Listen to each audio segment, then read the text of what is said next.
kita. Jazakillah khair Ustazah. Oh iya. Kajian insya Allah akan berakhir pada pukul 13.20 dan jika ada waktu luang akan dilanjutkan dengan sesi tanya jawab. Untuk itu kepada Ustazah Nurwidiana dipersilakan. Ya, jazakallah khair Mbak Insi. Bismillahirrahmanirrahim. Assalamualaikum warahmatullahi wabarakatuh. Waalaikumsalam warahmatullahi wabarakatuh. Alhamdulillah wassalatu wassalamu ala Rasulillah Sayyidina Muhammadin wa ala alihi wa sahbihi wasallim. Allahumma sallimni ila Ramadan wa sallimhi minni wa sallimhi Ramadan minni mutaqabbala wa tasallamhu minni mutaqabbala. Akhwati fillah, saudari-saudariku muslimah yang dicintai Allah Subhanahu wa taala, kita bersyukur pada Allah dipertemukan di bulan yang penuh berkah insyaallah, menjelang bulan yang paling berkah dan sangat luar biasa. Bahkan kita Allah pertemukan dalam bulan pertengahan bulan Sya'ban ya, pas tanggal 15 nisfu Sya'ban. Ya, mudah-mudahan Allah senantiasa memberikan kesehatan kepada kita, dan yang paling penting adalah bagaimana Allah mendekatkan ya dan menyampaikan kita kepada bulan Ramadan dan menyampaikan bulan Ramadan kepada kita. Dan mudah-mudahan kita insya Allah dalam kondisi sehat walafiat, dalam kondisi fisik yang baik, dalam kondisi ruhiyah yang baik, sehingga kita bisa memanen ya, memanen pahala-pahala kebaikan yang banyak nanti di bulan Ramadan. Saudari-saudariku muslimah yang saya cintai karena Allah, salam serta salawat senantiasa tercurah kepada baginda Rasulullah Sallallahu Alaihi Wasallam. Mudah-mudahan kita terus walaupun merangkak jatuh bangun ya, tetapi berusaha untuk terus menghidupkan sunnah-sunnah beliau. Kita ingin bahwa kita termasuk umatnya yang nanti di akhirat itu ada tanda-tanda. Tanda-tanda sebagai umat Rasulullah. Apa tandanya? Tandanya adalah ada nampak sunnah-sunnah yang kita kerjakan dari apa yang Rasulullah sudah ajarkan kepada kita. Ya, sedih rasanya kalau kita kemudian menjadi umat Rasulullah tapi nggak ada tandanya. Ya, bagaimana Rasulullah mengenali kita kalau kita tidak punya tanda-tanda? Ya, tanda-tanda sebagai umat, dan salah satunya adalah, bahkan salah banyaknya adalah sunnah-sunnah yang kita lakukan. Ya, insya Allah. Teman-teman sekalian, pada kesempatan kali ini saya sampaikan ke Mbak Maya, waduh berat juga ini, ngomong gender dan keadilan. Ini kenapa saya katakan berat? Karena bicara gender, dari mulai terminologi gender itu dimunculkan hingga sekarang belum selesai. Ya, kenapa belum selesai? Ya karena ini ciptaan manusia. Ya, sebelum saya bicara tentang gender dalam Islam atau gender menurut psikologi Islam, berdasarkan perspektif psikologi Islam, saya ingin kemudian mendudukkan dulu. Karena di sini judulnya gender dan keadilan, saya akan memulai dengan keadilan dulu. Supaya nanti ketika kita membahas gender yang pada dasarnya ilmu atau terminologinya masih dalam perbincangan yang belum selesai, kita insya Allah udah dapat benang merahnya.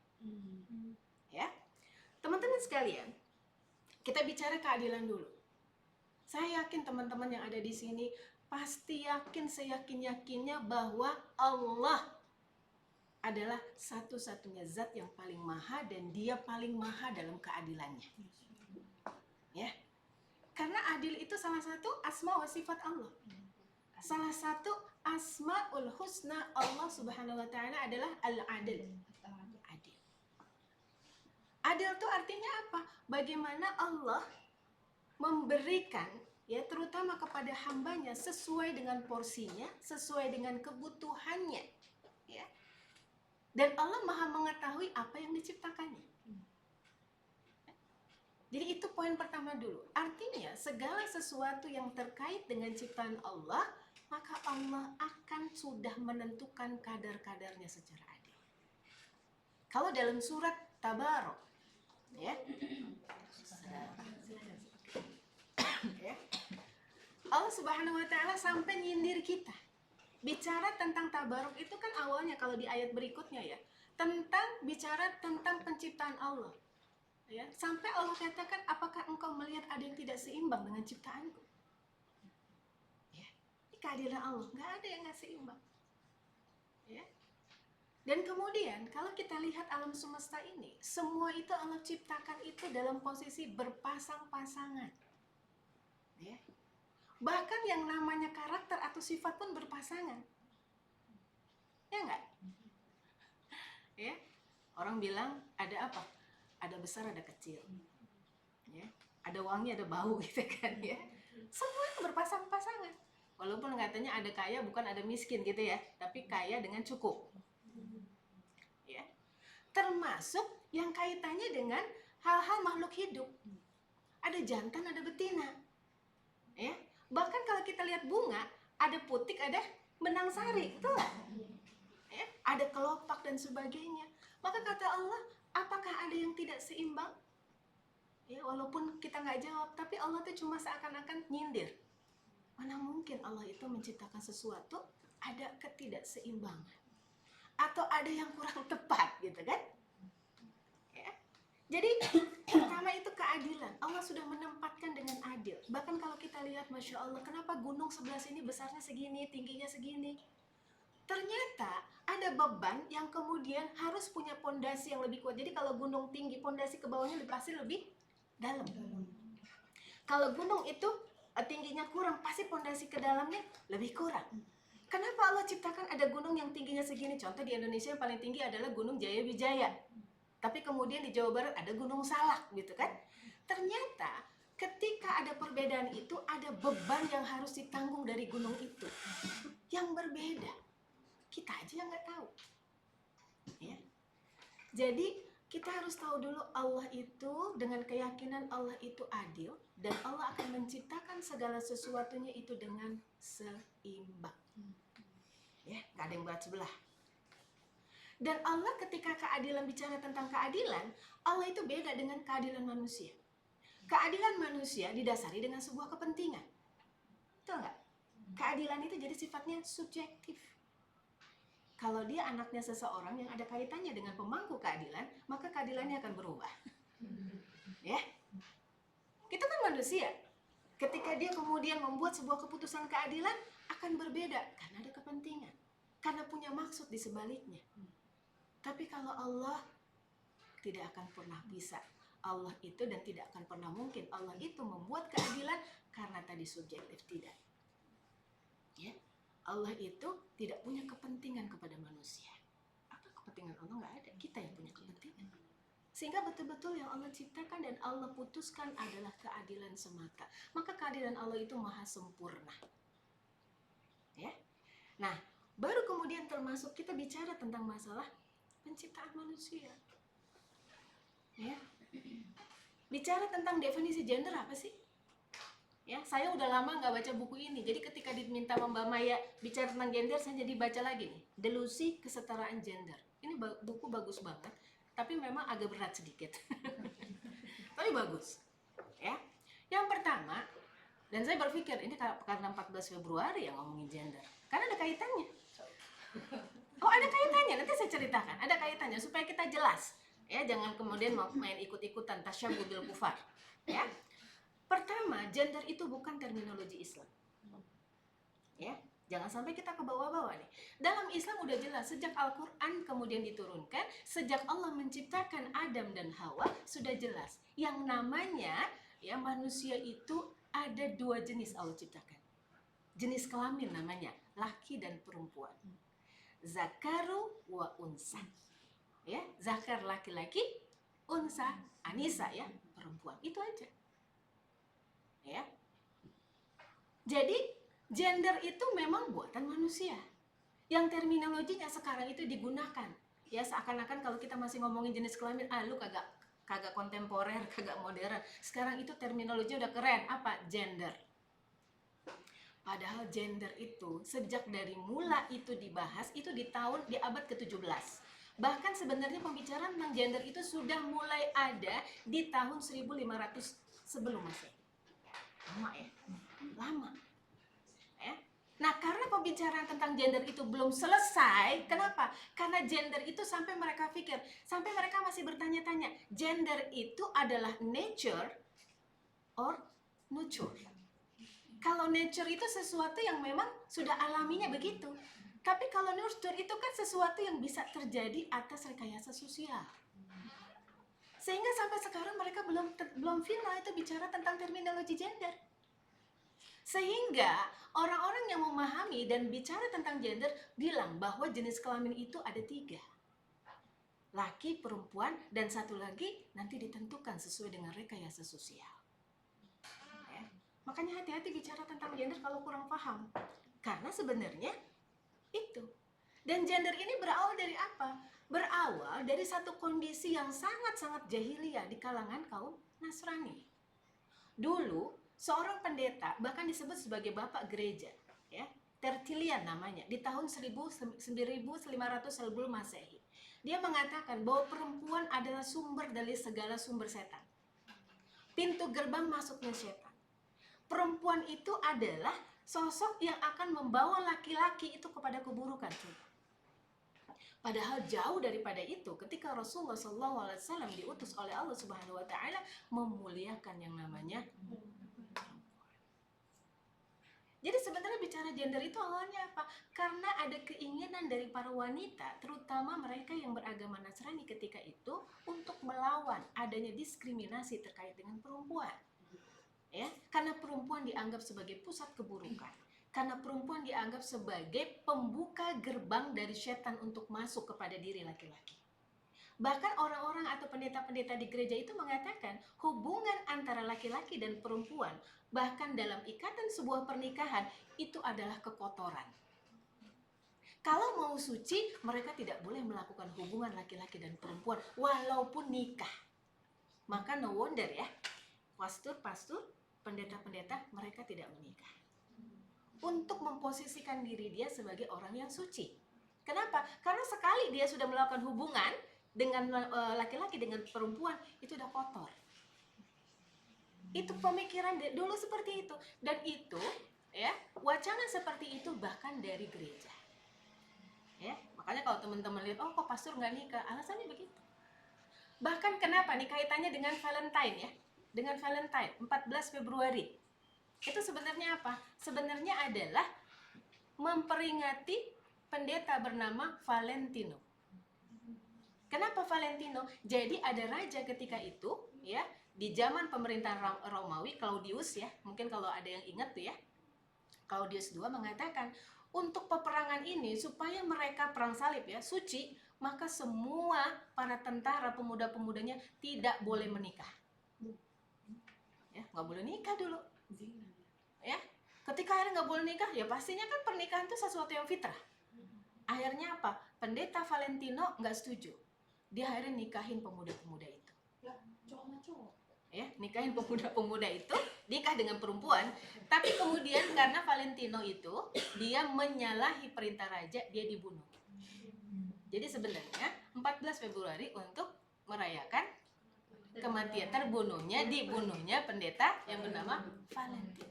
Kenapa? Karena dia menikahi pemuda-pemuda itu. Ya, jadi luar biasa. Nah, kembali kepada terminologi gender, teman-teman sekalian, karena tadi, apakah mereka masih bertanya, apakah ini nature, apakah ini nurture? Ya. Sampai kemudian akhirnya yang namanya gender itu banyak terminologinya. Ada gender identity, ada gender stereotype. Ya. Jadi banyak gitu. Gender identity itu apa? Orang yang masih melihat gender itu sebagai apa yang nampak. Kan kita laki-laki dan perempuan pasti beda ya. Nah, itu gender identity. Kalau udah mulai masuk gender stereotype, itu dikaitkan dengan perannya. Ya, sehingga mereka nggak mau bilang gender itu nggak selalu identik dengan jenis kelamin ya. Gitu. Ini yang pemahaman mereka. Kenapa? Karena mereka mengatakan bahwa gender itu terbentuk dari sebuah rekayasa sosial. Jadi kalau ternyata dia secara wujud adalah perempuan, tapi kemudian dia melakukan ya fungsi-fungsi sebagai lelaki, dia bisa jadi kalau dia memilih gendernya bukan sebagai feminin atau sebagai wanita, boleh. Ini yang bahaya. Ya. Nah, akhirnya karena memang gender ini menjadi dibuat belum final terkait dengan terminologinya, akhirnya dijadikan ya gender ini sebagai bahasanya gitu ya, sebagai pisau analisa dari kaum feminis. Nah, ini kan hati-hatinya di sini nih, ya. Nah, kenapa kemudian kaum feminis akhirnya begitu semangat untuk memperjuangkan? Karena mereka merasa bahwa perempuan itu di subordinat. Perempuan itu adalah manusia level atau kelas 2 ya, terutama di dalam keluarga. Akhirnya apa yang dia lakukan? Mereka menginginkan bahwa perempuan itu punya posisi setara. Dan akhirnya kaum feminis ini yang kemudian mengkampanyekan lesbian. Asalnya dari situ. Asal mulanya ada LGBT, awalnya dari lesbian. Kalau lesbian apa? Perempuan dengan perempuan, setara. Ya, dan ketika mereka mengkampanyekan lesbian, maka mereka mendukung adanya homo. Ya, karena lesbian kan perempuan dengan perempuan, karena mereka udah punya kecenderungan yang sama dengan perempuan. Laki-laki gimana? Ya udah, lo laki-laki sama laki-laki. Ini dasarnya di situ. Ya, luar biasa ya. Bahkan ini jadi satu ideologi nih. Ya, satu diskursus yang panjang, karena tadi saya katakan sampai sekarang belum selesai.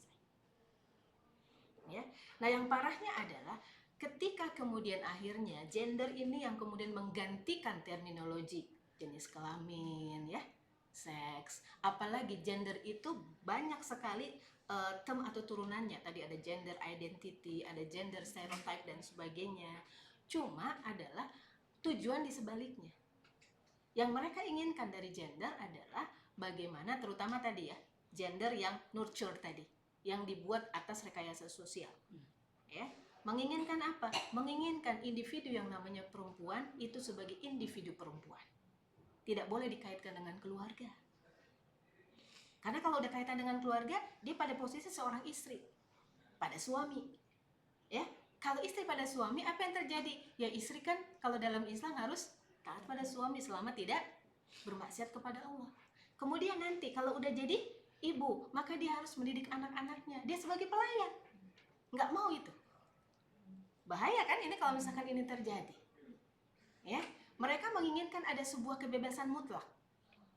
Ya, ini gender yang kemudian berkembang. Jadi teman-teman sekalian, ketika kemudian kita sampai sekarang gitu ya, kita terbiasa dengan kata-kata oh ya gender, kesetaraan gender, kita menganggap itu biasa. Tapi sebenarnya filosofinya itu nggak biasa. Ya. Tapi kan karena memang ada pemaksaan ya memasukkan itu. Nah, apa yang kemudian kita lakukan? Karena kalau kemudian kita ikutkan dan kita tidak paham duduk masalah daripada gender ini, akhirnya nanti bisa ke bawah. Makanya kita coba lihat bagaimana perspektif gender dari perspektif Islam. Tadi ya, ini sampai ya, saya ingin menyampaikan satu aja definisi tentang gender menurut mereka. Ya. Gender is a choice. Coba, gender is a choice. Gender itu pilihan. Ya. Or gender is a role. Gender itu ya peran aja. Or gender is construction that one puts on as one puts on clothes in the morning. Seperti layaknya kita lagi mau milih mau pakai baju apa. Segitunya mereka memahami gender gitu loh. Ya. Dan yang lebih parahnya lagi mereka mengatakan a one who goes to the wardrobe of gender and decide with deliberation with gender it will be today. Jadi kayak orang mau pakai baju, oke, hari ini yes. Itu pemahamannya tentang gender. Ya kita berharap sih nggak begitu pemahaman gender gitu loh. Tapi itu asal mulanya gender itu pemahamannya begitu. Ya, itu disampaikan oleh Judith Butler ya. Dia adalah pengasas daripada pemahaman terkait dengan gender. Ya, itu versi mereka. Ya, sekarang kita coba supaya kita tidak salah ya. Artinya kebawa gitu kan. Wah, kayaknya modern, keren dan sebagainya. Ya, hati-hati. Ya. Nah, sekarang kita lihat. Allah Subhanahu wa taala, "Wa ma khalaqtul jin wal ins illa liya'budun." Ya. Kalau orang yang kemudian memahami dan kemudian diskusi tentang gender nggak selesai-selesai ya, terutama kaum feminis, ini nggak punya konsep ini. Ya, bagi mereka hidup itu cuma di dunia. Ya, bagi mereka hidup itu tidak boleh ada aturan. Makanya tadi mereka pengen ada kebebasan mutlak. Tidak boleh dibatasi oleh aturan-aturan, bahkan aturan langit. Sampai seperti itu. Ya, ini kalau baca buku ini paham banget deh bagaimana asal mulanya. Saya tadi malam tuh sampai jam 12 saya baca ini, saya dikerjain sama Mbak Maya nih suruh baca buku. Gak apa-apa sih. Jadi karena saya yang ini belum saya baca, yang belum ini saya jadi tertarik gitu ya, nggak sadar jam 12 malam saya baca buku ini. Nah, tadi kalau muslim Itu ketika kita hidup tadi, tujuan kita hidup itu illa liya'budun, nggak ada tujuan kecuali untuk beribadah kepada Allah. Tujuan kita hidup itu pertama untuk beribadah kepada Allah. Maka apa yang kita harus lakukan itu dan kita lakukan di dunia ini harus mengikut arahan Allah gitu. Dan tadi faham Allah tuh adil. Kemudian yang kedua, tujuan daripada penciptaan kita sebagai manusia adalah sebagai khalifah fil ard. Khalifah itu apa? Merawat, menjaga, memakmurkan. Ibarat XL sebagai sebuah organisasi, maka orang-orang ada di dalamnya itu kan menjaga, merawat, menumbuh kembangkan. Pastinya ada divisi-divisi dong. Nggak mungkin semuanya satu divisi dong. Aku nggak mau, maunya divisi A semua. Semua kumpul divisi A. Hello gitu kan. Dan semua nggak ada yang namanya levelisasi. Pasti ada levelisasi. Karena punya tanggung jawab yang berbeda. Cuma inilah manusia dengan dengan kedoifannya, dengan ketidaktahuannya, tapi merasa tahu. Ya, ketika kemudian Allah katakan bahwa manusia itu ada laki dan perempuan dan mereka itu diberikan tanggung jawab dan diberikan karunia oleh Allah yang berbeda. Karena tanggung jawabnya yang berbeda. Semua pada bilang, ya nggak bisa gitu dong. Kenapa laki-laki bisa dapat warisan lebih gede? Kenapa laki-laki bisa begini? Lah, ini ibarat sebuah organisasi. Ya, kekhalifahan itu kan harus ada orang yang mengampunya. Dan Allah Subhanahu wa Ta'ala mengatakan yang mengampunya itu namanya laki-laki dan perempuan. Pastinya kerjanya itu akan berbeda. Coba kalau di rumah, pokoknya aku kerjanya A. Nggak bisa gitu, aku juga harus A. Apa yang terjadi? Gak usah nikah gitu. Ya giliran kalau kaitannya dengan apa yang sudah menjadi given ya dari Allah, melahirkan. Ayo mau ambil alih nggak? Nggak bisa diambil alih. Karena rahimnya ada di situ, walaupun aneh, manusia gitu. Dia merasa dirinya pintar, kemudian memilih dari laki-laki menjadi perempuan, perempuan menjadi laki-laki. Kononnya setelah mereka udah berganti jenis kelamin, yang mereka cari siapa? Pasangannya. Yang laki-laki jadi perempuan nih, yang perempuan jadi laki-laki. Kemudian ketemu itu, ya begitu juga. Coba aneh kan? Walaupun wujudnya udah berubah. Jadi yang hamil adalah suaminya. Iya benar. Ada yang kayak gitu. Karena sebenarnya dia perempuan, tapi dia sudah transgender menjadi laki-laki, rahimnya masih di situ. Kan aneh. Lah kalau lu pengen begitu, lu cari aja laki-laki, nggak usah cari yang sepasang begitu. Suka ribet. Yes. Bikin ribet. Allah sudah membuat sesimpel itu, nggak perlu ribet-ribet pergi ke Thailand atau pergi kemana untuk buat operasi plastik. Tapi dia buat operasi segitu banyak dia keluarkan, ujung-ujung yang dia cari juga sama. Coba yang dicari apa? Sama kan? Punten ya, laki-laki ketika dia udah transgender, yang dicari kalau dia melakukan hubungan seks bentuknya kan ya begitu. Iya. Mau cari yang lain? Enggak. Hello, saya bilang aneh memang manusia. Jadi ketika Allah Subhanahu wa Ta'ala sudah menciptakan, laqad khalaqnal insana fi ahsani taqwim. Allah ciptakan manusia dalam sebaik-baik penciptaan. Dia rubah sendiri. Ya. Tapi kemudian dia cari yang match dengan apa yang dia punya itu. Ujung-ujungnya, lo sama aja, lo ngapain susah-susah? Itulah manusia. Dan kemudian yang kedua, ya, tujuan penciptaan manusia untuk diuji. Ada laki-laki dan perempuan. Kedua-duanya itu menjadi ujian bagi masing-masing. Ya. Makanya disebutkan Allah Subhanahu wa Ta'ala tuh tahu loh, ya, karena memang Allah yang menciptakan kita. Allah Subhanahu wa Ta'ala dalam surat An-Nisa ayat 32. Kenapa? Karena manusia itu kadang punya rasa cemburu, iri. Lihat Allah Subhanahu wa Ta'ala memberikan sebuah kelebihan karunia pada kelompok tertentu, kita iri. Maka Allah Subhanahu wa Ta'ala dalam surat An-Nisa ayat 32 menyebutkan, ya, sindiran buat kita. Dan janganlah kamu iri hati terhadap apa yang lebih diberikan Allah kepada sebagian kamu daripada sebagian yang lain. Bagi laki-laki ada bagian dari apa yang mereka usahakan, dan bagi perempuan ada bagian dari apa yang mereka usahakan. Dan mintalah kepada Allah sebagian dari karunia-Nya, sesungguhnya Allah Maha mengetahui segala sesuatu. Ya. Jadi yang kemudian mikir, kenapa laki-laki harus jadi ar-rijalu qawwamuna 'alan nisa? Ya enggak? Kan dalam Al-Qur'an itu. Nah, sekarang perempuan yang jadi pemimpin, ini udah enggak relevan. Karena Allah sudah menciptakan yang namanya tubuh laki-laki itu memang sudah Allah built in, ya, Allah sudah kasih hardware dan software untuk jadi pemimpin. Adapun kemudian menjadi laki-laki lemah, itu bukan salahnya Allah. Tapi salahnya laki-laki tidak memanfaatkan potensi dia sebagai pemimpin. Ya, adapun kemudian ternyata perempuan yang Allah ciptakan dengan segala sifat feminismenya, femininnya. Ya, di mana-mana wanita identik dengan kelembutan kan? Ya, kalaupun kemudian dia tampil maco kayak apa tuh yang olahraga binaragawan ya, bahkan ada tinju, itu kan kelihatan otot-ototnya. Tapi jiwa femininnya itu nggak hilang. Ya nggak? Jiwa femininnya nggak hilang. Karena jiwa-jiwa seperti itu bukan instan dan bisa dibeli di warung-warung. Ya, tapi insting itu sudah Allah ciptakan jauh daripada ketika kemudian mereka dilahirkan. Ya. Jadi nggak bisa. Ya. Dalam surah An-Nisa, Allah Subhanahu wa Ta'ala mengatakan di ayat yang pertama, wahai umat manusia, bertakwalah kepada Rabb-mu yang telah menciptakan kalian dari satu jiwa.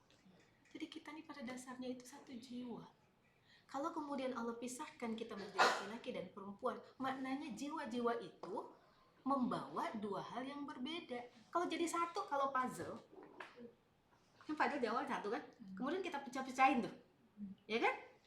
Tapi kemudian kalau kita satuin kan jadi bagus.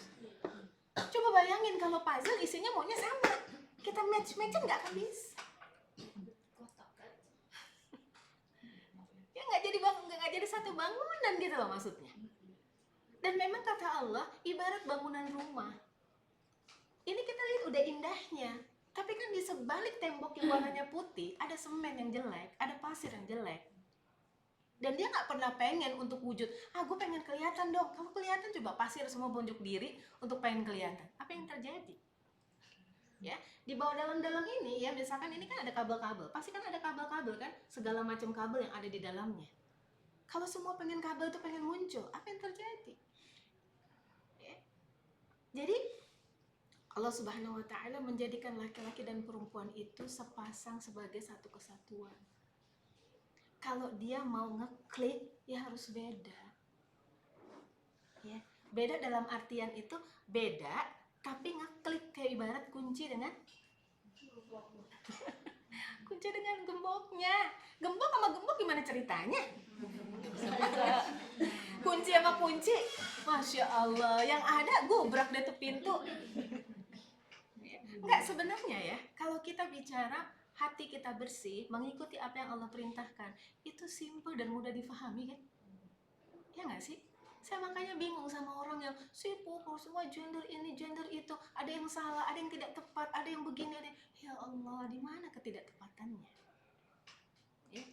Hatinya yang kemudian dipenuhi dengan penyakit sehingga hal yang simple dibuat jadi complicated.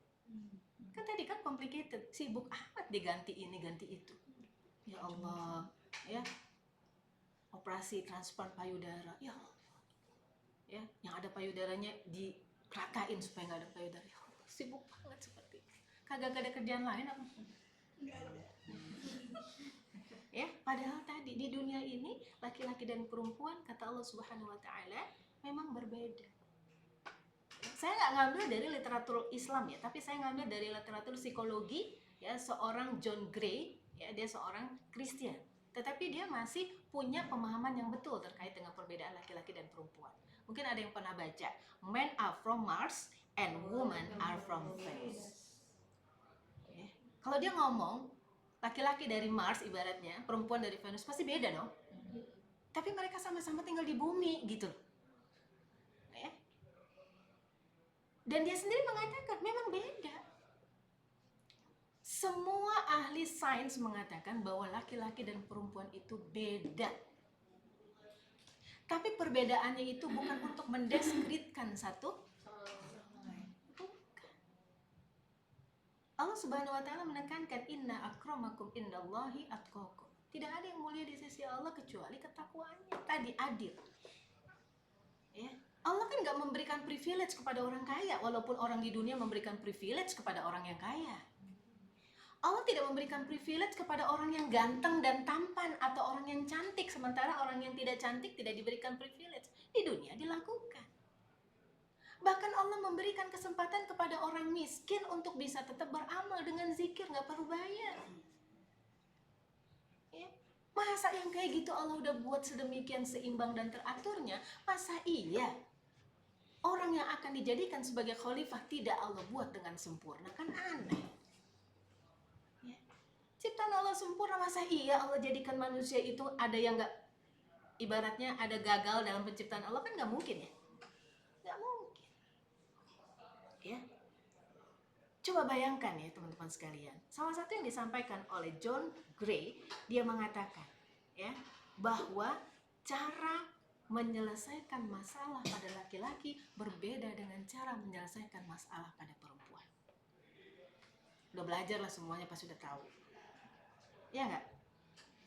Laki-laki itu karena sirkuit emosi pada otaknya itu tuh zep zep zep zep gitu, nggak complicated gitu kan. Kalau laki perempuan kan itu kan sirkuit emosinya yang namanya sarafnya itu gini-gini. Itu manusia, itu perempuan loh, coba bayangin. Dan perempuan ketika emosi itu semua bagian otaknya itu kena. Perempuan kalau emosi semua bagian otaknya kena. Artinya apa? Ketika dia lagi emosi, ketika dia lagi marah, atau ketika dia lagi kecewa dengan sesuatu, nggak mood ngapa-ngapain. Lo ngapain sih? Ah, gue nggak nyamuk. Yang makan yuk enggak ah. Ini yuk enggak ah. Itu enggak. Semua enggak. Karena semua bagian otak emosi terkena. Kalau laki-laki ketika dia emosi, nggak semua bagian otaknya kena. Yang kena itu cuma bagian kanan. Cuma bicara tentang masalah ide. Tapi rasionalitasnya tetap. Makanya misalnya walaupun dia sedih, dia masih bisa berpikir rasional. Itu laki-laki. Coba bayangin kalau dia memimpin orang yang banyak pakainya emosi. Ya. Apa yang terjadi? Bahaya. Nanti mengadili tidak dengan objektif, tapi dengan subjektif. Allah tuh udah buat kayak gitu. Tadi penyelesaian masalah, laki-laki tuh lebih kepada rasional. Laki-laki kalau sedang punya masalah dia akan menyendiri memikirkan masalah itu. Kalau perempuan punya masalah dia pengennya cerita, kan beda. Ya. Makanya kebanyakan itu perempuan-perempuan feminis, kaum feminis itu selalu mengambil dalih terkait dengan cerita-cerita perempuan. Bahwa perempuan itu disakiti, perempuan itu, kan itu semuanya kan emosional ya. Itu jadikan sebagai sebuah dalil. Padahal tidak semua perempuan itu emosinya begitu semua gitu. Nggak bisa dijadikan, kalau emosi kan nggak bisa dijadikan sebagai sebuah sandaran hukum. Ya. Belum lagi bicara tentang cara komunikasi. Beda. Jadi perbedaan itu Masya Allah, kalau kita sebagai orang muslim, ketika kita melihat ada yang berbeda pada laki-laki dan perempuan, yang pertama harus kita kagumi adalah penciptanya. Ya nggak? Jangan semua tuh jadi sama. Apa sih indahnya kalau dunia ini semuanya sama? Warna biru semua, Masya Allah. Kita ini nggak adil. Untuk sesuatu hal kita pengen, ayo dong bervariasi dong gitu kan. Giliran semua ada variasi-variasinya, komplain. Jadi teman-teman sekalian, Allah Subhanahu wa Ta'ala menciptakan perempuan dengan segala keunikannya, menciptakan laki-laki dengan segala keunikannya. Kita langsung berpikir, Masya Allah, ini bukan sesuatu yang mudah loh bagi penciptaan manusia. Kalau bukan sesuatu yang mudah, pasti Allah punya hikmah dan tujuan di sebaliknya. Ya. Kita jangan gampang ikut-ikutan ketika ada orang yang berpikir begitu. Sampai kan kemudian akhirnya orang yang menyuarakan gender mengatakan nggak usah ngurus-ngurusin masalah tubuh. My body is my right. Tubuh ini adalah hak prerogatif saya. Terus sampainya arahnya ke sana loh kalau udah bicara masalah gender. Karena mereka tadi merasa bahwa perempuan itu menjadi kelompok subordinat, kelompok kelas 2. Siapa yang bilang begitu? Ya karena kalau misalnya belajar dari sejarah-sejarah Kristen emang begitu, tapi Islam enggak. Jadi jangan disamain gitu. Kalau ngomongin gender di sebuah negara yang mayoritas Islam, insya Allah nggak begitu. Kalaupun ada yang terjadi di mana laki-laki tidak kemudian menjadi kaum yang baik, itu salah laki-lakinya tidak memahami Islam. Sekarang jangan dipikir ya, ada undang-undang PKDRT. Ya, tahu nggak? kekerasan dalam rumah tangga. Yang diasumsikan siapa? Yang selalu melakukan kekerasan dalam rumah tangga adalah laki-laki. Oh, jangan salah. Sekarang kekerasan rumah tangga justru ada yang dilakukan oleh perempuan kepada suaminya. Ya. Jadi intinya adalah tadi memahami bahwa penciptaan manusia yang dilakukan oleh Allah Subhanahu wa taala itu dalam rangka mengemban tugas mulia sebagai khalifah fil ardh. Manusia yang bernama perempuan punya tanggung jawab dalam bidang sosial. Manusia yang bernama laki-laki punya tanggung jawab juga dalam hal sosial. Manusia yang bernama perempuan punya tanggung jawab dalam hal ibadah. Begitu juga dengan laki-laki, sama perannya. Dua-duanya punya peran yang sama. Tetapi kan caranya pasti beda-beda. Oh iya, kamu ngerjainnya itu ya. Coba sekarang ya, ketika kemudian perempuan tadi ya, yang digaung-gaungkan terkait dengan gender, memisahkan diri, individu, mau dianggap perempuan sebagai perempuan aja, jangan kaitkan perempuan sebagai seorang ibu, lah gimana? Yang mendidik nanti siapa? Jadi mereka mengatakan kita ini, kalau menurut feminis ya, mereka mengatakan kita ini kerja di rumah tangga kan nggak dibayar. Tuh bilangnya begitu, astagfirullah kan? Kalau nggak pakai agama begini jadinya. Bayangin berapa banyak uang yang bisa kita hasilkan kalau seandainya kita kemudian dibayar tuh semuanya. Ya. Akhirnya apa? Gara-gara kemudian di rumah tangga mereka tidak dibayar, lebih baik mereka keluar. Karena kalau kerja di luar mereka dibayar. Kan tidak selalu hal-hal yang terkait dengan interaksi itu semuanya itu diperjualbelikan gitu loh. Ini karena konsepnya memang mereka tidak pakai Tuhan ya, begini nih akhirnya. Nah kalau kita, hidup kita ibadah, peran kita sebagai wanita, walaupun kita bekerja, tapi kan kemudian kita tidak menafikan tugas kita sebagai seorang ibu. Dan kita nggak pernah berpikir mendidik anak itu harus dibayar. Itu adalah bagian daripada ibadah kita kan gitu kan. Melayani suami, ntar ada yang tulis kita melayani suami ada berapa hari, seminggu berapa kali, Masya Allah. Kalau pakai jam hitungannya segini. Ya, akhirnya punten ya. Sekarang karena semua dikuantifikasikan, semua diperjualbelikan, akhirnya laki-laki berat untuk meminang perempuan. Karena belum apa-apa udah ditagih duluan, DP. Ya, kalau kemudian kaitannya dengan, nah ada juga yang kemudian laki-laki tidak punya pemahaman yang betul. Ketika perempuan bekerja, ketika perempuan di rumah, mereka menganggap, alah mama kamu kan gak menghasilkan apa-apa, cuma bekerja di rumah. Ya Allah, akhirnya perempuan kan merasa tercabar. Lu kalau misalkan punya babysitter berapa lu bayar? Nah ini kan bukan salah hukumnya. Lagi-lagi ya, bukan salah hukumnya. Contoh misalkan, dia sholat tapi dia zina, salah sholatnya kah? Salah yang memberikan perintah sholat kah? Gak salah yang menjalankan sholat. Dia tidak mendirikan sholat, tapi cuma sekedar menggugurkan kewajiban. Ya. Jadi jangan kemudian dibawa-bawa itu hukum dibilang salah, yang salah yang tidak memahaminya. Ya. Kenapa nih kemudian laki-laki akhirnya begini? Ya mungkin tidak ada didikan yang betul. Sehingga laki-laki tidak menjadi koam.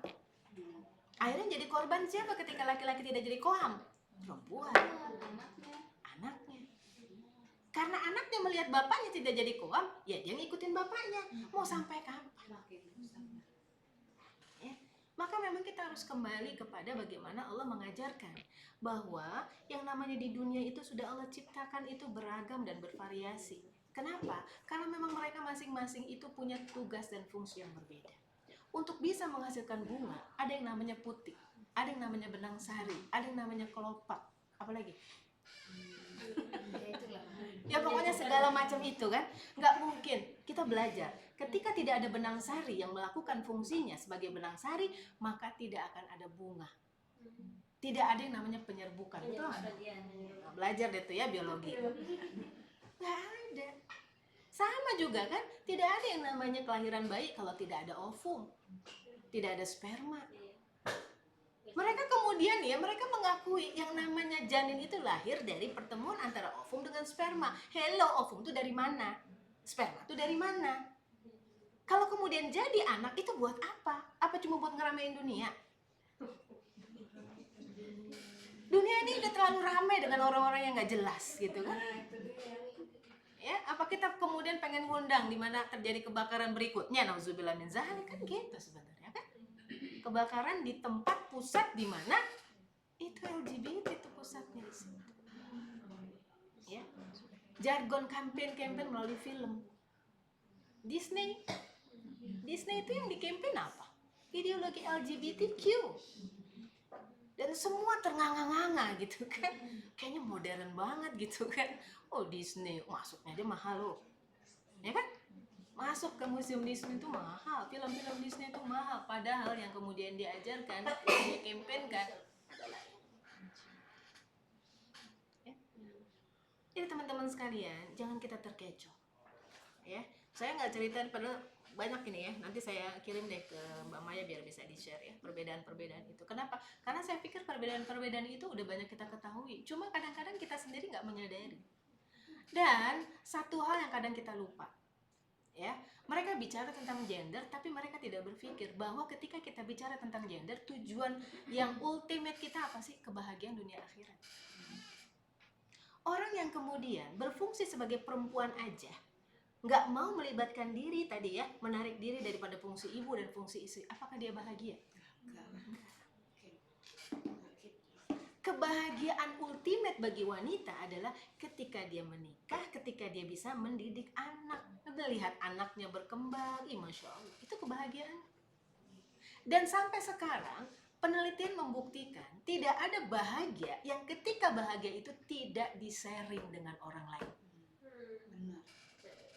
Ya, bahagia itu sampai sekarang itu menurut penelitian tidak akan bahagia yang tidak pernah di-share dengan orang lain. Orang bahagia nggak sendirian hidup. Dan ternyata terbukti teman-teman, ya, ada seorang feminis bernama Freeman gitu ya. Dia sudah umurnya sudah tua sekitar 80-70. Dia hidup sendiri. Kemudian dia mengatakan, saya baru kerasa ternyata gak enak ya hidup sendiri. Apa ada yang salah dengan pemahaman kita sebelum ini? Ya Allah, udah tua dia baru kepikir. Saya sih berpikir kalau dia kemudian kembali kepada jalan yang benar, bagus ya, masih ada waktu. Kalau kemudian dia masih tetap bertahan, Allahu a'lam. Jadi ternyata mereka yang menganut paham ini, kan mereka maunya sendiri. Mereka merasa dirinya itu tidak perlu laki-laki. Bahkan mereka itu membenci yang namanya laki-laki. Benci mereka. Oh laki-laki itu kayaknya, cuy gitu. Kan sebenarnya nyalahi fitrah ya. Terbukti di ujung-ujung akhir usianya mereka merasa hampa hidup. Iya, mau bahagia gimana? Kita jujur nih, sekuat apapun perempuan, coba deh. Sekuat apapun perempuan gak kuat.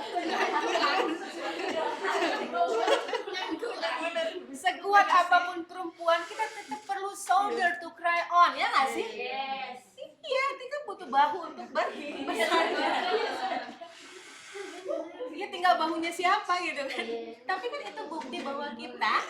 Tapi kan kalau laki-laki kan enggak. Emang ada laki-laki cari shoulder to cry on? Gak ada, kecuali Tommy Page ya. Itu judul lagu. Ingat gak sih Del? Ya. Kata aku tahu ini. Oh ya, angkatan kita ya Del ya. Yang muda-muda pasti nggak tahu Tommy Page. Ada nggak? Ya udah, bukan. Gak ada kayaknya sih angkatan kita udah cuma dikit loh jaraknya. Ya lagu Shoulder to Cry On ya. Ya artinya begitu. Kalau laki-laki enggak begitu. Jadi mau kayak apa kuatnya wanita, tetap tadi butuh shoulder to cry on. Itu kenapa makanya Allah ciptakan laki-laki ar-rijalu qawwamuna 'alan nisa. Dia punya karakter dan dia punya infrastruktur yang kemudian berfungsi melindungi. Kalau kemudian terjadi, perlu laki-laki teh begitu ya. Nah itu dia. Itu artinya apa? Dia punya potensi untuk melindungi tapi dia kubur. Kan bisa ya. Sama. Kata Allah Subhanahu wa taala, ya. Fa'alhamaha fujuraha wa taqwaha. Kata Allah, sesungguhnya kalian itu sudah diilhamkan jalan fujur, dosa dan jalan takwa. Tinggal kita mau dominan di mana. Kalau yang kita suburkan adalah jalan fujur, maka jadi bujurlah kita. Jadi bergelimang dosa dan sebagainya. Tapi kalau kemudian yang kita pupuk adalah ketakwaan, insya Allah sama dengan potensi pada diri kita. Allah sudah ciptakan potensi-potensi itu. Laki-laki dengan kemaskulinannya. Perempuan ada maskulinnya. Sama, laki-laki ada maskulin tapi dominan dan ada femininnya. Cuma karena dia diikuti oleh hawa nafsu, dia mendominankan yang namanya femininnya, menekan maskulinitasnya. Ya, jadi lucu kan? Lucu nggak kalau lihat orang yang kayak gitu? Lucu. Badan menggagah, tapi tembak nih. Tapi misalnya kalau kan kita udah terlanjur salah ya, maksudnya terlanjur hidup di era yang salah. Kalau menurutku perbaikan itu harusnya dari lelaki. Kenapa? Karena dia itu kowam gitu. Ketika perempuan, tapi yang lebih sering belajar itu justru perempuan ya. Saya tiap ke kajian itu perempuan. Banyak perempuan. Kalau kayak gini jelas-jelas tidak akan ada perbaikan karena lelaki tetap berprinsip kamu itu nggak kerja, kamu jadi beban rumah tangga. Itu yang saya lihat kenyataannya gitu. Banyak curhatan yang ke saya. Nah, yang rusak tuh berarti sebenarnya lelaki bukan perempuan karena perempuan akan bertahan kan. Kita keluar kerja itu karena kita ingin mempertahankan karena kita dibilang jadi beban, makanya kita keluar. Jadi kalau semua tidak dimulai dari lelaki, menurut saya nggak akan kemana-mana gitu. Memang kalau disampaikan ar-rijalu qawwamuna 'alan nisa, pemimpin itu kan laki-laki. Maka yang punya beban pertanggungjawaban yang lebih besar memang laki-laki. Maka ini harusnya disadari gitu kan. Tapi ketika laki-laki nggak sadar kan kita punya tanggung jawab untuk menyadarkan gitu. Jadi ada tadi kan laki-laki dan perempuan itu saling bantu-membantu dalam hal ketakwaan. Jadi memang sekarang ini memang sedang kemudian diviralkan gimana caranya menyadarkan para kowam-kowam yang namanya laki-laki. Kenapa? Karena perempuan itu concernnya itu bagaimana menjaga hubungan tetap langgeng. Itu perempuan tuh. Perempuan itu ultimate goalnya adalah hubungan harmonis. Ya enggak? Keluarga kita pengen harmonis. Makanya apa? Kita yang sibuk. Gimana caranya ya hubungan itu supaya harmonis? Kalau laki-laki kan enggak gitu. Ultimate goal dia adalah kekuasaan, tahta, kesejahteraan. Makanya emang tugas dia adalah nyari nafkah gitu kan. Masalah hubungan bukan nomor satu. Jadi dia nggak berpikir gimana ya caranya supaya hubungan di keluarga, enggak. Itu tugas siapa? Perempuan. Nah tapi kalau kemudian makanya kata Allah Subhanahu Wa Taala yang kaitannya dengan hubungan suami istri itu pakai kata-kata takutlah kalian kepada Allah, udah gitu.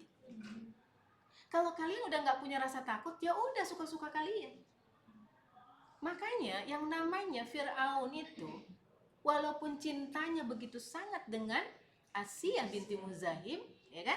Karena yang dia kedepankan adalah tahta. Apa? Walaupun cinta, dia berani untuk membunuh istri yang sangat dicintainya. Itu laki-laki ujian nih makanya. Tadi kan disebutkan bahwa laki-laki ujian bagi perempuan, perempuan ujian buat laki-laki. Ya terus gimana kok? Ya, ujian namanya juga ujian.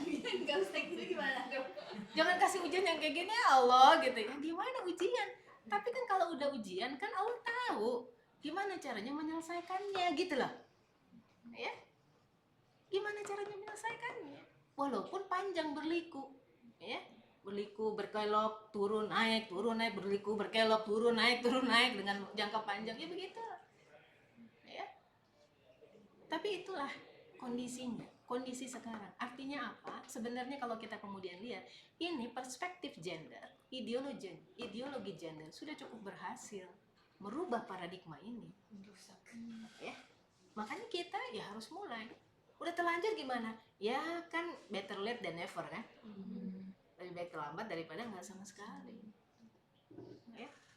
Yang sholat duluan bangunin sholat ya perempuan ya udahlah jalanin aja dulu sampai kemudian akhirnya nanti terjadi kan.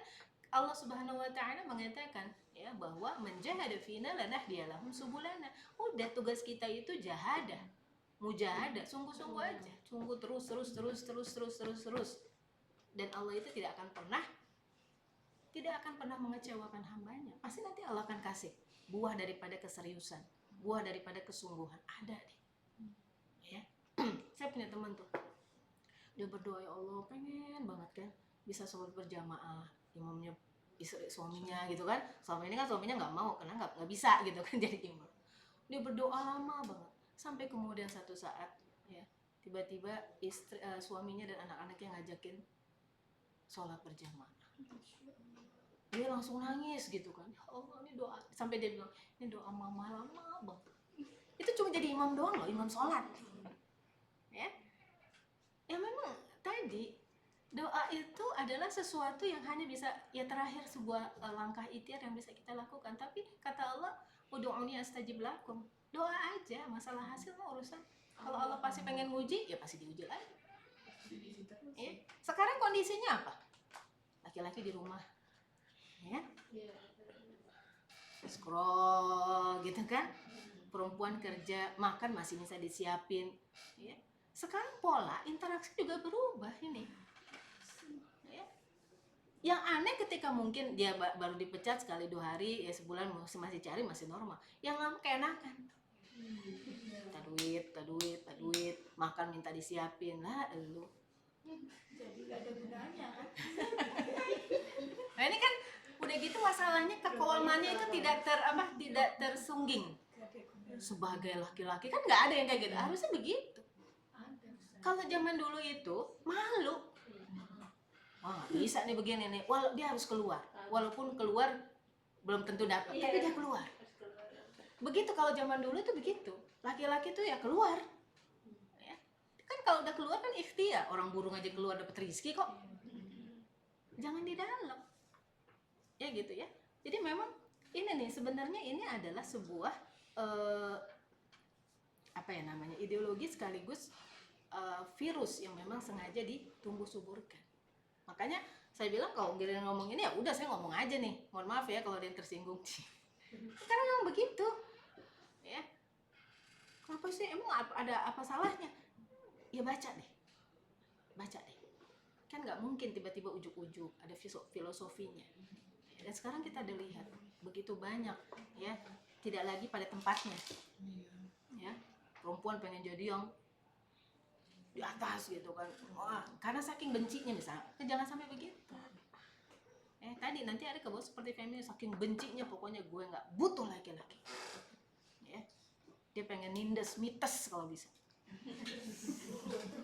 Kantornya patuh sama bos kok. Nah, Maksudnya sebenarnya semua orang tuh kembali ke fitrah. fitrahnya. Yes. Lu ngomong lu nggak sama suami nggak gitu, tapi lihat perilaku lama ke bos lu pasti memuja, menjunjung tinggi. Kenapa? Karena instingnya seperti itu. Gitu. Jadi, ada iya. lelaki yang dipuja. Jadi ciri bagian daripada hormon perempuan adalah bagian daripada feminin itu adalah bergantung. Itu ciri perempuan. Ciri laki-laki independen. Jadi tadi kalau dia nggak bergantung sama suami di rumah, hati-hati dia bergantung sama loh. Ini fitrah, ya nggak? Hati-hati makanya. Jadi kalau orang yang mengatakan gue nggak hello, lo punya hormon yang nggak bisa dihabisin. Ada yang namanya hormon, kan kita punya hormon progesteron, ya, estrogen. Itu menyebabkan perempuan itu punya sifat tergantung. Ya, malah pergi aja pengennya berdua ya kan? Ke kamar mandi, itu ciri bahwa perempuan itu bergantung. Ke kamar mandi ya temenin, ya elah ke kamar mandi. Nggak usah merasa bersalah. Itu ciri kita memang sesuai dengan fitrahnya. Laki-laki jarang saya dengar ada laki-laki ke toilet ngajak-ngajak. Ada. Kok gila ya? Nggak, maksudnya barengan gitu kan. Tapi kan kalau perempuan ya kan, kita ke toilet aja pengen berdua, ngambil itu pengen berdua. Karena pada dasarnya perempuan itu punya fitrah tergantung. Ketika kita punya suami, ya wajar kita menggantungkan kepada suami. Tapi ketika suami nggak bisa jadi tempat bergantung, nah itu tuh, itu. Ya kan? Perempuannya terlalu Hati-hati, ntar kata orang ya seperti layangan putus ya.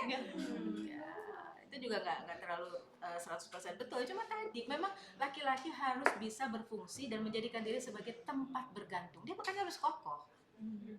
Karena dia itu tempat bergantung. Perempuan wajar dia lemah karena dia memang bergantung. Coba dilihat, dari mulai dia belum nikah, penanggung-jawaban ketergantungan kepada bapaknya kan. Sesudah dia kemudian menikah, dia bergantung pada suaminya. Sampai sedemikian dibuat seperti itu. Makanya bapak itu memberikan hak penjagaan anaknya kepada suaminya. Ada yang namanya ritualnya tadi tuh kata Maya, akad nikah.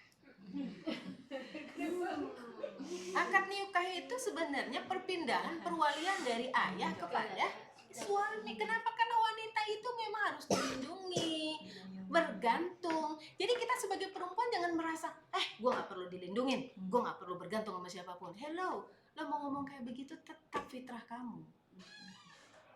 Nah kalau feminis itu, ya mereka memang mengatakan bahwa mereka benci laki-laki, mereka nggak butuh laki-laki, tapi mereka bergantung kepada siapa? Tuh lesbian, perempuan juga.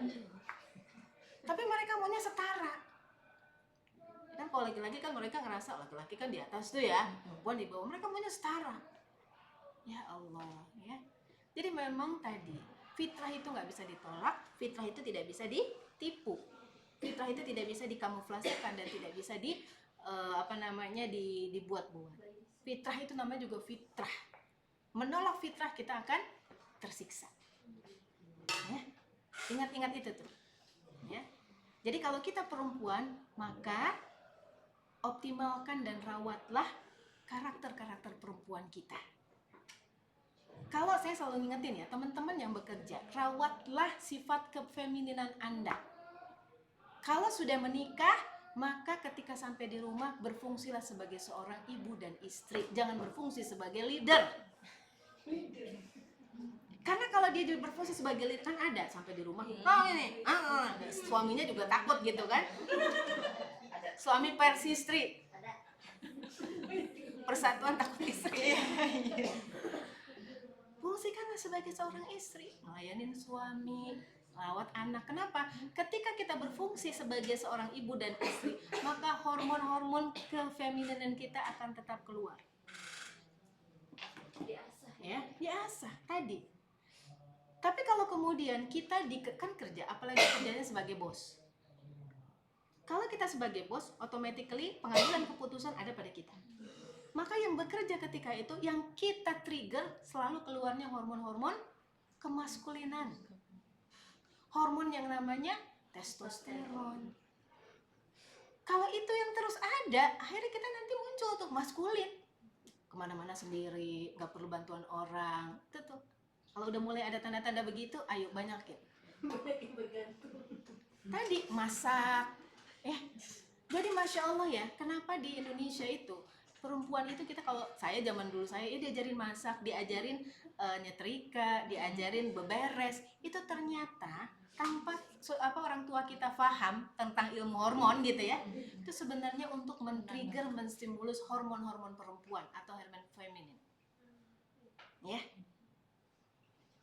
Jadi kalau kita sebagai perempuan yang bekerja nggak apa-apa. Gimana cara kita menyeimbangkan tadi? Kalau kita nggak menyeimbangkan, ya kita jadi leader lagi di rumah. Karena kebawa bos dong, ya bos di kantor kebawa apa sampai di rumah jadi bos juga.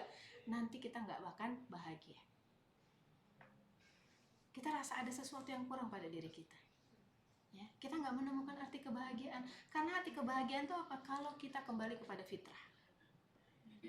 Ya, makanya banyak itu perempuan-perempuan yang sukses ya, dia nggak bahagia. Karena ada sesuatu yang hilang. Sama dengan laki-laki walaupun mungkin ya di kantor dia nggak jadi bos ya, dia jadi pekerja yang selalu menerima perintah kan gitu, maka perlakukanlah setiap laki-laki sebagai kepala rumah tangga ya.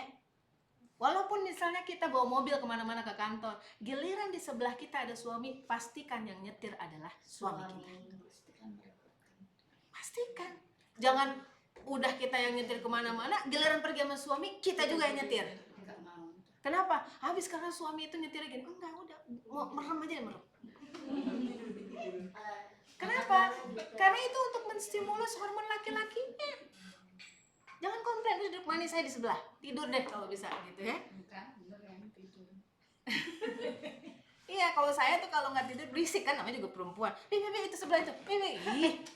Udah tenang, tidur. Gitu teman-teman ya. Jadi Masya Allah ya, jadi jangan di rumah pesan GoFood, udah masak aja, beres misalnya. Kalau misalkan masih sempat gitu, untuk apa? Tadi supaya kita bahagia ya, kembali kepada fitrah kita, bersamain anak gitu ya. membersamai anak, masya Allah. Anak kucing nggak apa-apa ya. Nggak apa-apa, nggak ada anak orang. Oh. Ya pokoknya tadi memunculkan, men-trigger hormon feminin. Ya, yang pada punya suami ingetin, kalau suami lagi di rumah, ya ajak dia supaya memunculkan hormon kemaskulinannya. Apa contohnya? Naik genteng kalau gentengnya bocor. Ya, benerin apa? Itu kan bagian daripada menstimulus hormon laki-laki loh. Ya. Jangan cuma duduk scroll handphone. Ya sekali-kali nggak apa-apa. Ya, supaya dia tetap menjadi yang maskulin di depan kita. Jangan kita lebih maskulin daripada suami kita. Kita yang naik tangga, kita yang naik genteng, ya Allah. Itu kalau gak ada suami aja. Iya. Kalau ada suami pura-pura lemah aja. Begitu aja. Jadi kalau kita pura-pura lemah ketika ada suami nggak apa-apa. Karena suami juga senang. Dia merasa digantung. Allahu a'lam bishawab, ya. Mohon maaf lahir batin, udah lewat dari waktu 1:30. Billahi taufiq wal hidayah. Assalamualaikum warahmatullahi wabarakatuh. Waalaikumsalam warahmatullahi wabarakatuh. Alhamdulillah telah kita dengarkan bersama materi